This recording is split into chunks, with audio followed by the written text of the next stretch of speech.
Hello everyone, welcome to this channel word trick with PRM. मेरा नाम है प्रियंका। चलिए स्टार्ट करते हैं आज का वीडियो। और आज के वीडियो में हम सीखते हैं नए वोकैब्स। ये सारे आपको इंग्लिश न्यूज़पेपर में मिल जाएंगे, ये सारे वर्ड। और बहुत सारे वर्ड्स जो होते हैं वो प्रीवियस ईयर क्वेश्चंस, जो बैंक के एग्जाम्स होते हैं, एसएससी के एग्जाम्स होते हैं, तो उसमें जो वोकैब होता है वो भी वीडियो में मेंशन होगा। हमारा पहला वर्ड है रिक्लूसिव। Reclusive, RECLUSIVE। रिक्लूसिव का अर्थ होता है, शाब्दिक अर्थ है एक वर्ड में एकांत प्रिय। एकांत मतलब कि बिल्कुल एकांत, अलोन। और जिसे एकांत पसंद हो उसे हम कहते हैं एकांत प्रिय। तो जो लोग जो होते हैं वो दूसरे लोगों से दूर, इस तरह के लोग जो होते हैं वो दूसरे लोगों से दूर रहना पसंद करते हैं। अकेले जीवन उन्हें बिताना पसंद आता है और समाज से जितना हो सके दूरी बनाए रखते हैं। तो ऐसे लोगों को हम रिक्लूसिव बोलते हैं। सेंटेंस में देखते हैं कि हम कैसे यूज करेंगे इस वर्ड को। She became reclusive after the incident. She became reclusive after the incident. उस घटना के बाद वह समाज से दूर रहने लगी, मतलब समाज से कटी कटी रहने लगी, एकांत में रहने लगी। तो यहाँ पे reclusive. Next word is rebuke. Rebuke, REBUKE। Rebuke का अर्थ होता है एक शाब्दिक अर्थ जिसे आप बोलते हो फटकार, कहते हैं ना डांट फटकार, तो वो होता है फटकार।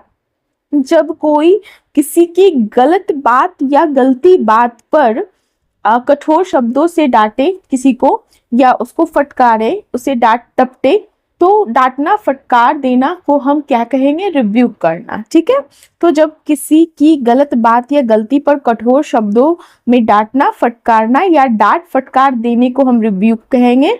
The teacher rebuked him for being late. The teacher rebuked him for being late. शिक्षक जो थे, टीचर जो थे, उन्होंने देर से आने पर उसे फटकार लगाई, उसे डांटा। तो यहाँ पे हम इस तरह से रिव्यूक वर्ड का यूज करेंगे। ध्यान से देखिएगा, मैं आपको स्पेल भी करते जा रही हूँ ताकि अगर आप एक होता है ना सबकॉन्शियस माइंड में सेट हो जाता है अगर आप सुन भी रहे हो तो। Next is ostentatious। ostentatious, OSTENTATIOUS। ostentatious, तो और इसका अर्थ होता है दिखावापूर्ण। जैसे कहते हैं ना शो करना, शो ही होता है बहुत ज्यादा, दिखावापूर्ण करना। तो जब कोई चीज जो जरूरत से ज्यादा दिखावे, भव्यता या चमक दमक के साथ प्रस्तुत की गई हो ताकि दूसरों का ध्यान क्या कर सके? आकर्षित किया जा सके।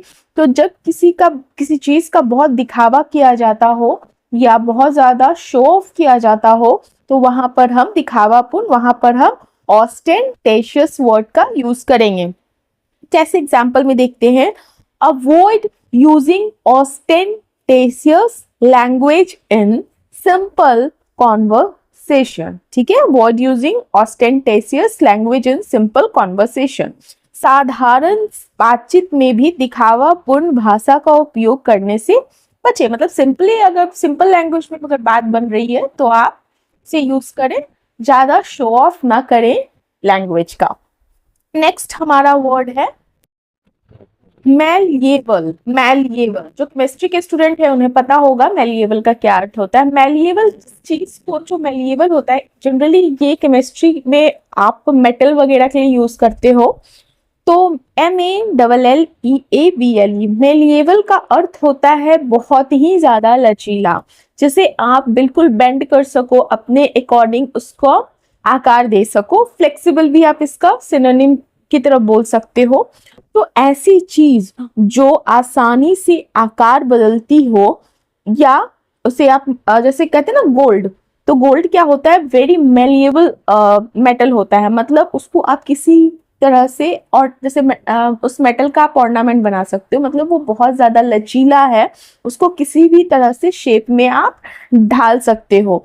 तो एग्जाम्पल में देखिए gold is a highly malleable metal. सोना जो है एक बहुत ही अत्यंत लचीला धातु है। नेक्स्ट है लैविश। Lavish, LAVISH। लैविश का अर्थ होता है बहुत ही ज्यादा भव्य या खर्चीला। अच्छा, इसका कॉन्टेक्स्ट क्या है?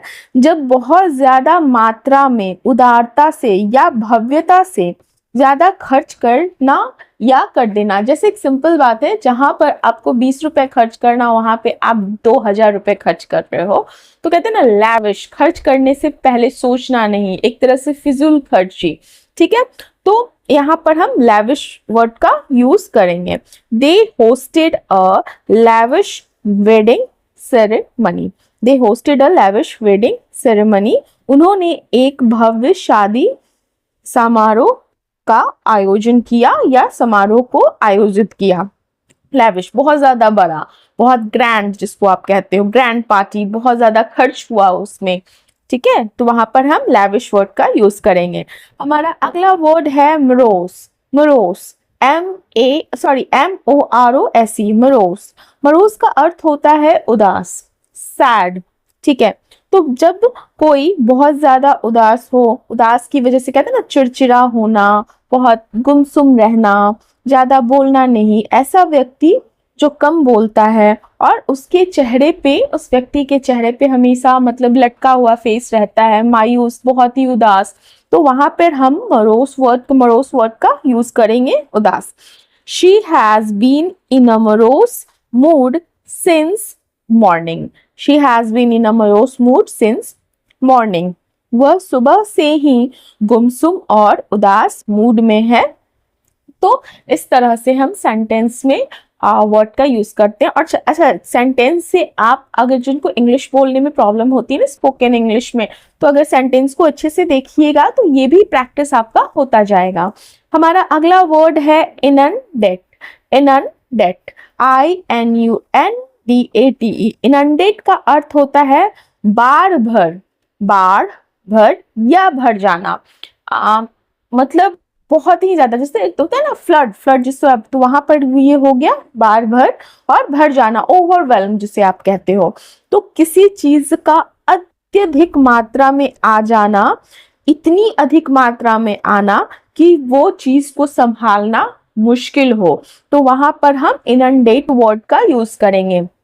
जैसे कि the heavy rains inundated the entire village। the heavy rains inundated the entire village। भारी बारिश ने पूरे गांव को बाढ़ से भर दिया, मतलब कि इतनी भारी बारिश हुई कि पूरा गांव जो है उसमें फ्लड आ गया।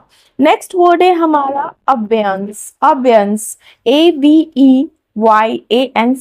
अबेयंस का अर्थ होता है स्थगन, स्थगन। ठीक है, कॉन्टेक्स्ट क्या है स्थगन का?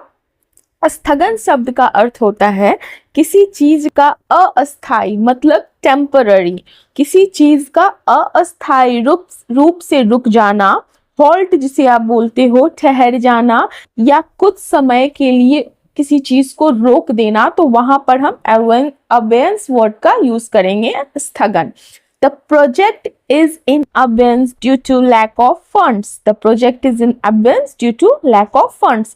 फंड की कमी के कारण, फंड की कमी की वजह से प्रोजेक्ट जो है स्थगित है, मतलब ये टेम्पररी है। ठीक है, अभी रुका हुआ है, टेम्पररी रुका हुआ है। जैसे ही फंड आएगा वैसे ही प्रोजेक्ट वापस से शुरू हो जाएगा, तो वहां पर हम अबेयंस वर्ड का यूज कर रहे हैं, स्थगन।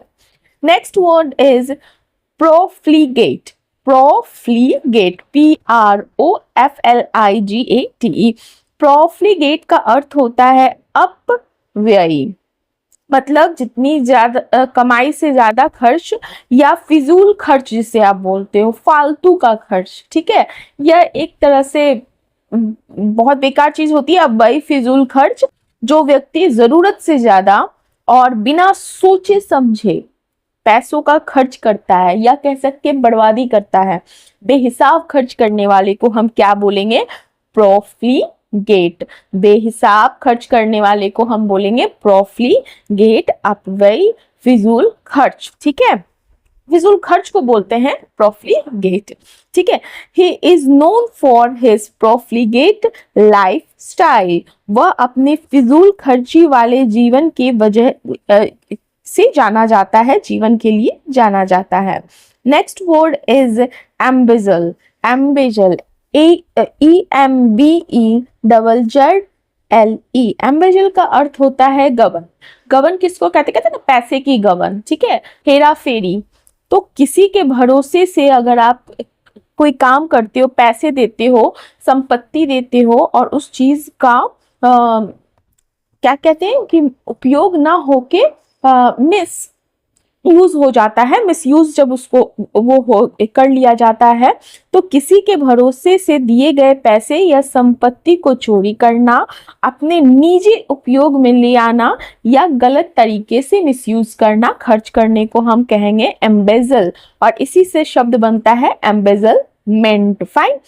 The cashier embezzled a large amount over several months. The cashier embezzled a large amount over several months. Cashier जो था उसने कई महीनों से बड़ी रकम गबन कर ली।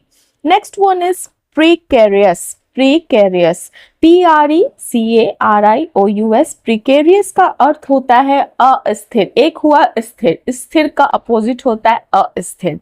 तो जब कोई स्थिति, जब कोई सिचुएशन जो सुरक्षित नहीं हो, जो अनिश्चित हो, या कभी भी वो सिचुएशन जो है बिगड़ सकती हो, तो वो स्थिति बिगड़ सकती हो, असुरक्षित हो सकती हो, तो वहां पर हम प्रिकेरियस वर्ड का यूज करेंगे, अस्थिर करना। जैसे कि he made a precarious decision without thinking. उसने बिना सोचे समझे बहुत ही जोखिम बड़ा फैसला लिया। मतलब कि वो जो डिसीजन उसने लिया, प्रिकेरियस डिसीजन लिया, मतलब जो सुरक्षित नहीं है, उससे नुकसान हो सकता है, कभी भी वो चीज बिगड़ सकती है। तो वहां पर इस तरह से हम प्रिकेरियस वर्ड का यूज करेंगे। आप अपने तरीके से भी सेंटेंस बना सकते हैं, छोटे छोटे सेंटेंस। तो प्रिकेरियस का अर्थ हुआ अस्थिर। ये हमारा आज का लास्ट वर्ड था। इसी तरह से वर्ड जो हैं धीरे धीरे आप अगर सीखते जाओगे तो आपकी वोकैब बहुत स्ट्रांग हो जाएगी। अगर अभी तक आपने मेरे चैनल को सब्सक्राइब नहीं किया है, फर्स्ट टाइम विजिट किए हैं, तो मेरे चैनल को सब्सक्राइब कीजिए। वीडियो पसंद आती है तो लाइक कीजिए। किसी तरह का अगर कोई कमेंट हो तो आप प्लीज़ कमेंट बॉक्स में ड्रॉप कीजिए। Thank you. Good night.